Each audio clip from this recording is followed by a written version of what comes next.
तो दोस्तों इस वक्त हम लोग हैदराबाद रेलवे जंक्शन पर सैयद एक्सप्रेस 35 अराइव कर लिए प्लेटफॉर्म नंबर 1 पे।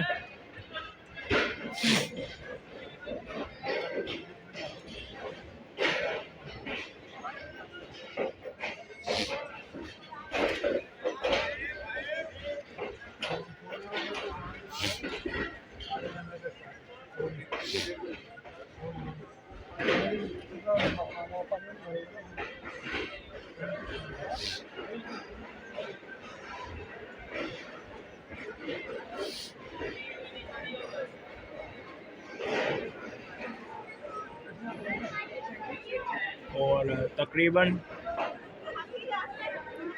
50 मिनट लेट पहुंची है ये हैदराबाद रेलवे जंक्शन पर। इसकी डेट पे GU40 लगा हुआ है।